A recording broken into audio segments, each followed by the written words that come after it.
What's good, YouTube? It's your boy Vontae the First, back again for another AOT video. As you all know, Attack on Titan manga ended a few days ago at chapter 139. As the leaks, scans, and officials came out, more and more of the fandom gave their opinions on it. A lot of the feedback that I seen was all around the board, with fans making it known that they either really liked the chapter or hated it. However, one indisputable fact is that this chapter was extremely controversial, and many fans either felt that the ending solidified the series as a GOAT, or it completely annihilated everything it built itself up to be. In my initial reaction to the chapter, I felt that it was very satisfying and solid, yet it could have been done better and more succinct with its delivery. My thoughts, however, have changed after rereading and taking it all in. Now I like the chapter even more and believe that the writing was brilliant on Isayama's behalf. But either way, go check out that video if you like. In this chapter, we started out with Eren and Armin having a conversation in the past about Eren's plan and what it may result in. We see that as the conversation goes on, both Eren and Armin begin to age into their teenage selves, then transitioning to their current day age. Eren tells Armin that he had to go down this route in order to reach the end goal, in which he tells Armin that the one Ymir had been waiting a long 2,000 years for was Mikasa. Eren tells Armin that practically everything had to go a specific way in order to reach this point. He gave Armin an example of an event that fits his criteria. He mentions the moment when the walls got breached by the honorary Marley and warriors. He made sure that Bertolt did not die that day by coordinating Dinah Fritz at that moment, which he used his mother as a divergence for Dinah to go eat her rather than Bertolt. Eren makes it known that he was only following the path towards freedom and trying to free everyone from the Titans and the curse itself. Eren makes it known that he was only following the path towards freedom and everything that allowed him to reach the end goal in its entirety. Seeing Eren's character in the somber yet stoic state is what makes this chapter very interesting and extremely tragic. He is essentially the only one cursed to know the laws of the universe and is constantly telling himself he is free in a world where freedom doesn't truly exist. It actually rehumanizes his character. We the audience start to romanticize that he was this godlike figure. Sure, he had tremendous power in that regard, but so did Ymir at some point in time. Ymir, whom had the most power, was truly the one in the most pain due to her enslaved mind, body, and soul. Which brings us back to Kenny Ackerman's quote, that everyone is a slave to something. Many characters in Attack on Titan had to give up their lives to achieve something that they desperately wanted, yet they could not experience. Erwin, Grisha, Kruger, Zeke, Eren, etc. On the opposite end, Armin is a great example of someone who was allowed to live for bigger and greater purposes. He was chosen over Erwin because he sought something bigger than Erwin's ambitions just to go to the basement for the truth. Erwin didn't get to see what was in the basement, yet he was the catalyst that got the scouts all there. Armin once again managed to be in a similar situation as he has a goal in which he is reaching out for peace. From what we've seen transpired, Eren fought for the freedom of his friends and gave Armin that leverage to do what he's doing now for advocating for peace in the world. This cycle of being a sacrificial player for a goal kept growing bigger and bigger throughout the story. Erwin's ambitions to learn the truth ultimately allows Armin to see the sea. Eren fighting for freedom from the curse allows Armin to continue pursuing his goal and advocating for peace. Eren did his job just like Erwin did his, Grisha did his, Kruger did his, and etc.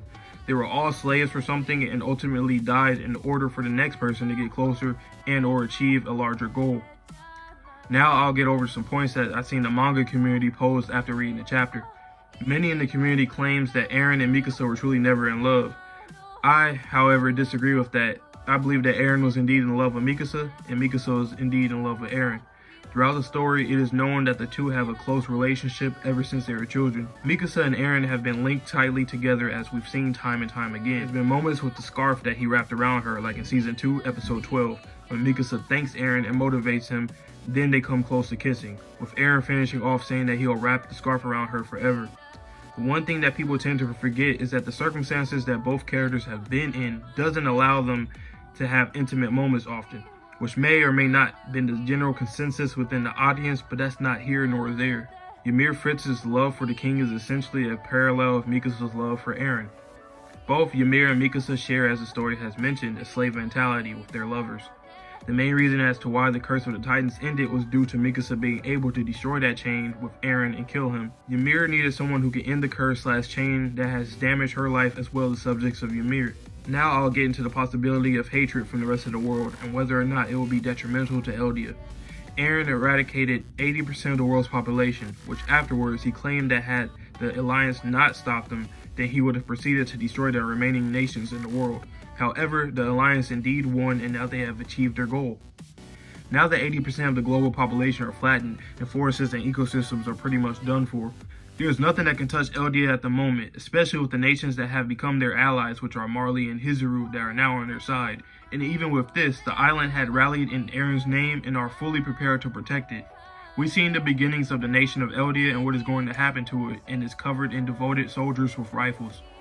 If that's so soon after the rumbling, what are they going to have in generations to come? Isayama has done foreshadowing time and time again, which is why certain quotes and dialogue in this show hold such a significance throughout the story in its entirety. Eren himself said that he isn't the hero or the person to save the world. It's going to be Armin, as he pleaded to Levi and the remaining scouts during the debate of whether or not Erwin or Armin should be revived. Making himself the common enemy of the world allowed Armin to take the position of being that hero that ended the war with the world, which also made peace with Marley. The series had been foreshadowing the unity between Marley and Eldia with the Gabby and Falco plot. One of the children began to see both the nations in their respective points, and the other child was completely brainwashed and indoctrinated with the belief that the Eldians and Paradis are the spawns of devils. Both of the children began to learn through conversations and experiences, and eventually became the ally with their opposition. Everything has been foreshadowed all along once again. Now finally, as the story ends, it poses the question whether or not the outcome of the rumbling arc is the best case scenario. Towards the end of the story, we witnessed that one half of the people were wishing for everyone outside of Paradis to be decimated, while the other side sought for world peace to be achieved. Both of these endings are incredibly unrealistic. Of course, the story is going to end saying it's human nature for violence to always be there and for them to fight until the end of time. And it also leaves us with the idea that peace might happen or it might not happen. Whether or not you agree with me, this is the best possible scenario for a story like this. Of course, the story is going to end saying that it's human nature for violence to always be there and for them to fight until the end of time. And it also leaves us with the idea of peace might happen and it might not. Whether or not you agree with me, this is the best possible scenario for a story like this, and it saves it from either of the two extreme outcomes. The heroes who save the world might end up reuniting with Eldia and saving it once and for all. They could also be killed the moment we, the audience, left them. It's up to us to decide if they manage to maintain that freedom or not. The next scene I'll go over is Mikasa's memories getting wiped away by Eren. Some fans question if it was plausible for Eren to wipe Ackerman's memories. The answer to that is that Ackermans are still Eldians, they just were built different. A prior founding titan would have to have been the one to make them as they are and immune to the memory manipulation. All Eren would have to do with the founding titan is change Mikasa's physiology just enough to where he can manipulate her memories. Literally, Eren could have given Eldians extra arms, eyes, hardened skin, etc. Therefore, this was not a plot hole, rather it was something that people ended up forgetting to be an plausible thing. Historia's baby and that mystery had never been revealed until now. A lot of the fandom headcanon theories that the father was Eren, and from the chapter it appeared to be the farmer. Some advice that I'd like to give you all is to not get angry just because your theory didn't come true. You're free to like or dislike the farmer being the father, but don't get upset when your theory was not along the lines of what Isayama ended up doing. You're free to like or dislike the farmer being the father, but don't get upset when your theory was not along the lines of what Isayama ended up doing. He never promised that the father was going to be Eren, nor did he make the baby herself the biggest plot point of any point in the story. All he did was establish that Historia went with the pregnancy due to postpone the process of being potentially turned into a titan. Now briefly, let's get back to Eren Yeager. Eren has always been destined to do exactly what he did. He is essentially the only one cursed to know the laws of the universe, and is constantly telling himself he is free in a world where freedom doesn't exist. In this chapter, Armin asked Eren why did he want to go with the rumbling and destroy the rest of the world.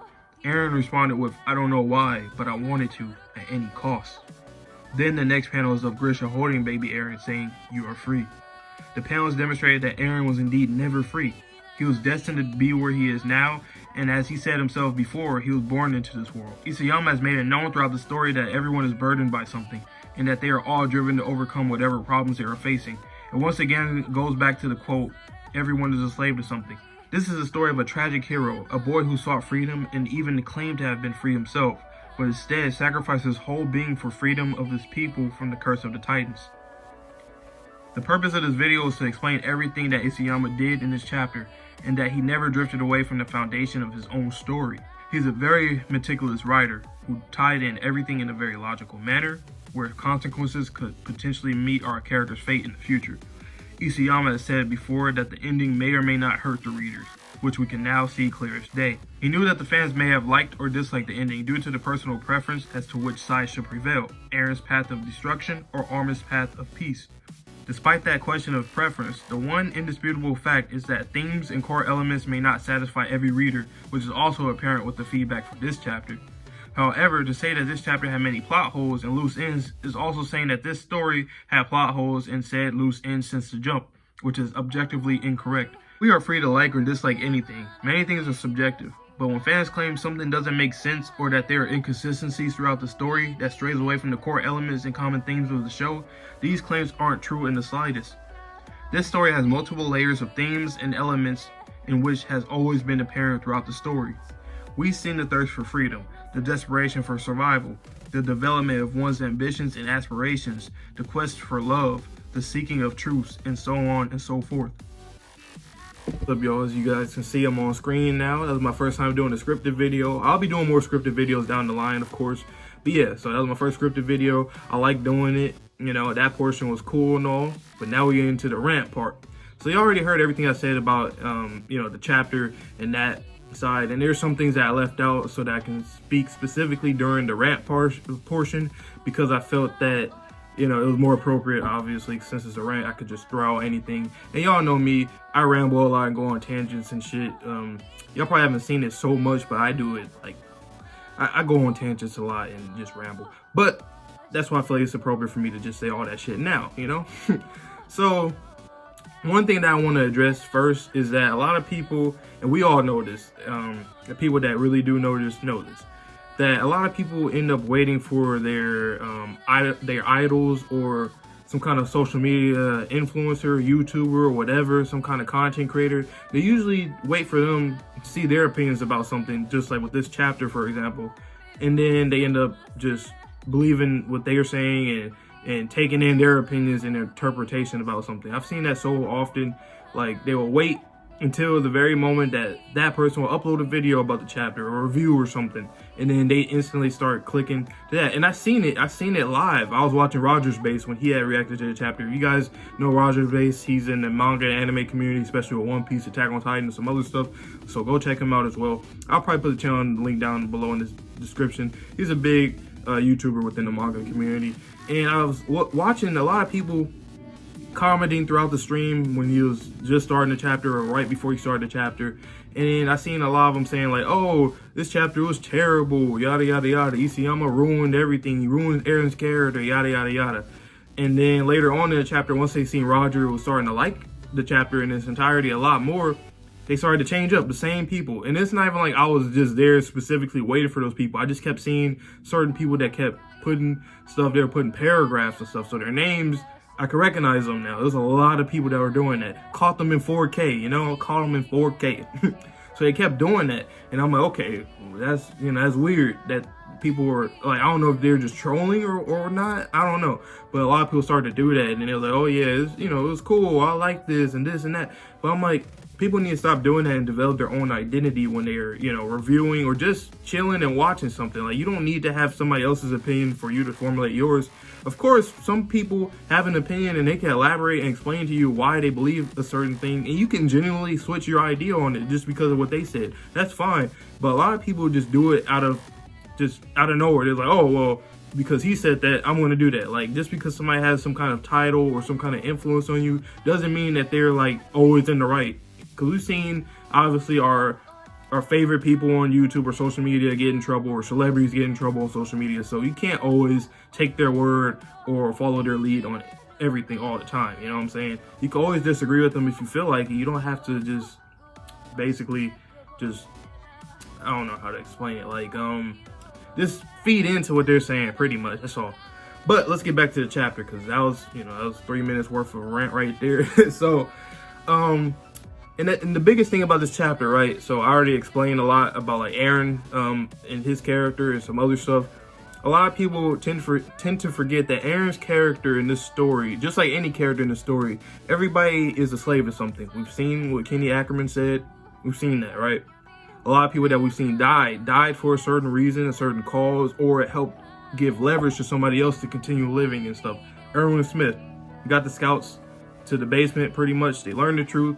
People like Armin gets to, he gets to get that leverage, have that freedom to go see the sea, right?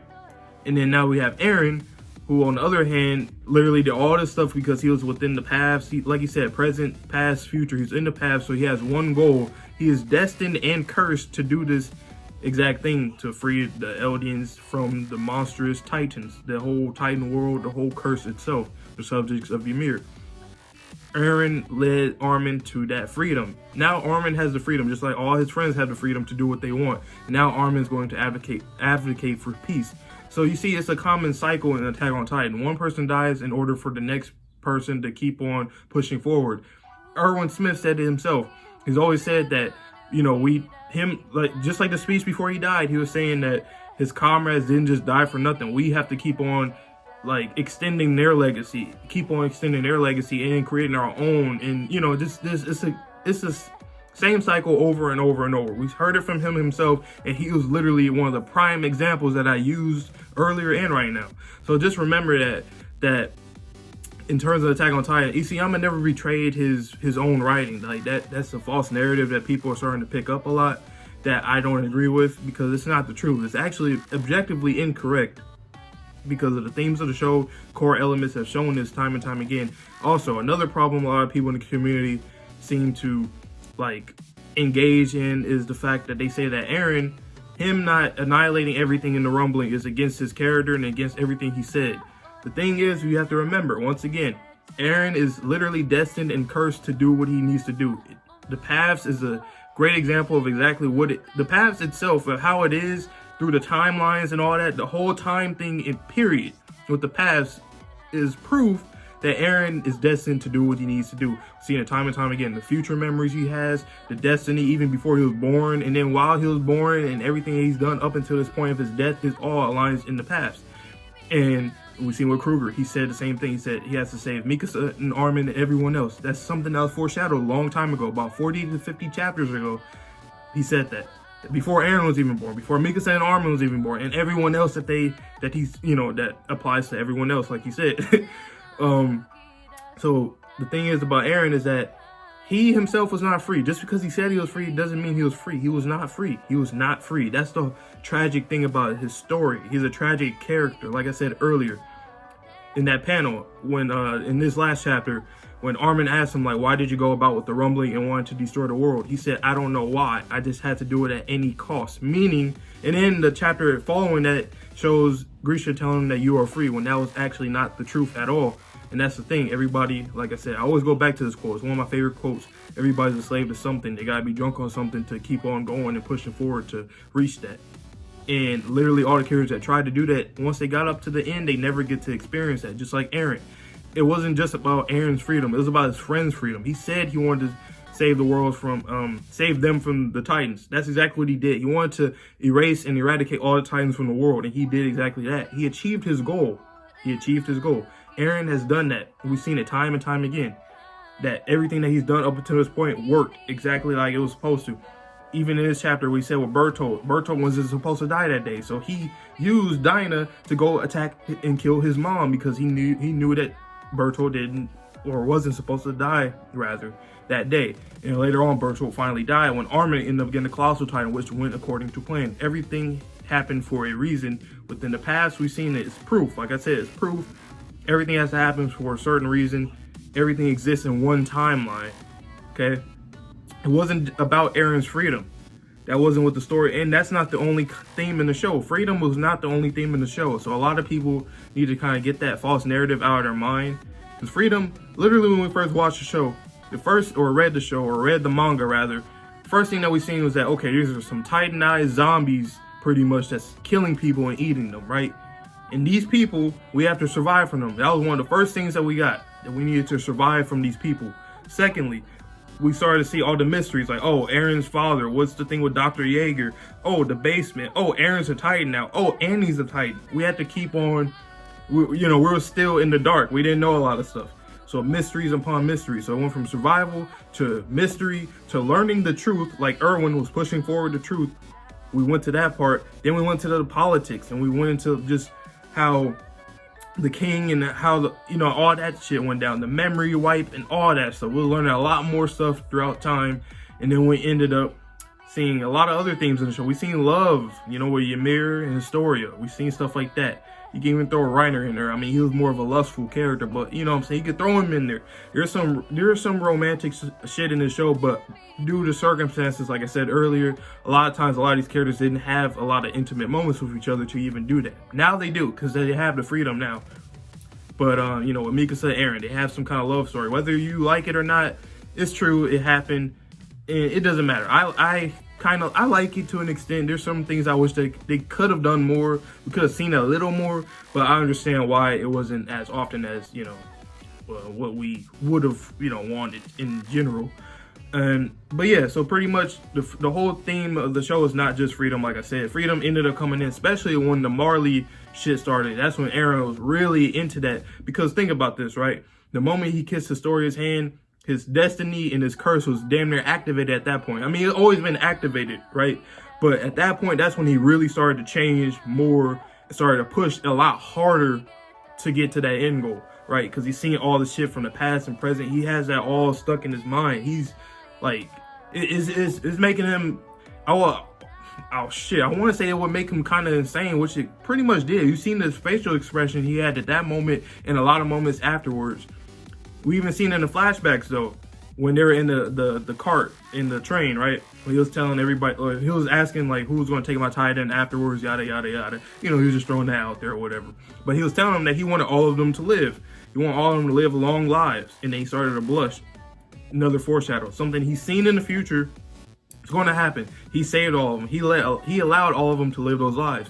Him himself wanted to be free as well, just like in this chapter when he had pretty much just put his heart out there, about when he was talking to Armin in the past, saying that he wanted to be with Mikasa. He don't want her to be with anybody else. He wanted that, but he can't get to experience that freedom because he's also a sacrifice for his friends. Like he already said, he was destined to do this shit.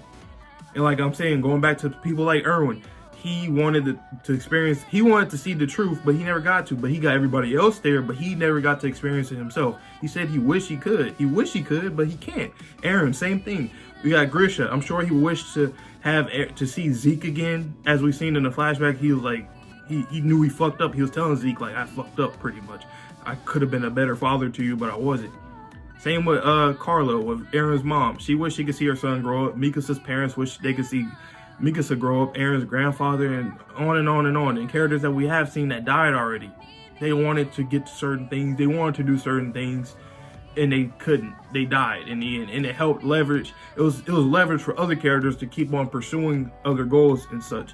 So that's my thing. I just want to get that narrative out of people's minds that the whole Eren plot and Eren's character was quote unquote assassinated, and that's not true. He stayed true to exactly what he was supposed to be. What we've seen a lot of foreshadows throughout the whole series, from every chapter 1, the dream thing, like him looking into the future at the whole bird, whether or not it's him or not, I don't really give a fuck about it. It doesn't matter to me if he's the bird or not. I don't think he is. It doesn't matter. It's more so symbolism, and I guess you could say that he's controlling it. It doesn't really matter, but overall, we just know that the whole bird thing is something that was a common theme in the show, showing freedom. And that was pretty much what it was. Whether it was a literal thing or figuratively, it doesn't matter. It meant freedom either way. But now I'm going to get into the stuff that I would say that everybody can agree about with this chapter. The chapter should have either been longer, or it should have been split into like 2 to 3 chapters or something like that. This being the last chapter didn't work, because there's a lot of moments too, like earlier on when Armin and Eren were talking, where they went from one thing to the next really quick, and then like the moment changed, their what else changed? Like the atmosphere and the tone of their, like, not their voices. I mean, we couldn't hear them. Well, yeah, kind of, because Eren with the little outburst about Mikasa, it was funny. I know it's comedic and stuff in a way, and that's just how he felt. But it kind of didn't align correct with what was happening at the time, and some of the dialogue was a little iffy and stuff. But I will say about the Armin and Eren thing, where Armin told Eren that he was like, "Thank you for becoming a murderer for our sake."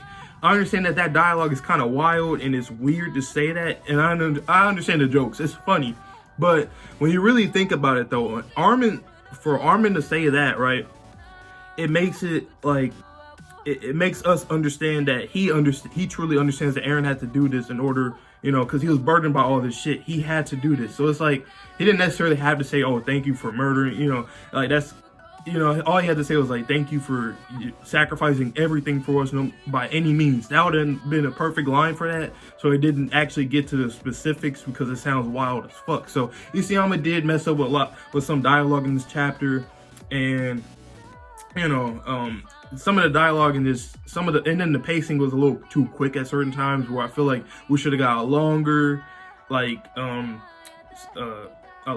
more chapters pretty much of Eren and Armin talking about all of the stuff that's going on.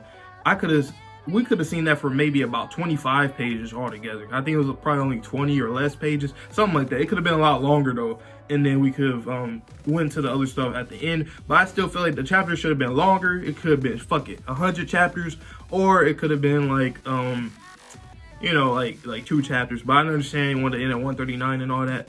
But that's my only critiques for the chapter, is that the execution of the pacing and some of the dialogue and things that popped up between Eren and Armin was a little, you know, it's questionable. It's questionable. I can see why people would be mad at that. But as to the other shit about the whole plot, the plot holes and inconsistencies, I think that's completely a lie. It's cap. It's cap because of the fact that everything has been foreshadowed for so long. You guys seen what I was saying earlier. I've got pictures or screenshots I'm gonna put in here too. You guys got to understand, for the people that don't understand, is that this chapter, despite the pacing and some of the choices with the dialogue being a little iffy, it was still clear as day of the stuff that happened. Everything can be explained in this chapter. Yes, it should have been elaborated more so that people could understand more, and I think that was the fault that Isayama had on his behalf with this chapter, is that he should have made it longer, because now it has people not understanding shit because of the fact that he didn't elaborate more. So, but for the people that do understand, it's not as huge a problem. Just like for me, it's not the hugest problem to me personally, because I understood everything.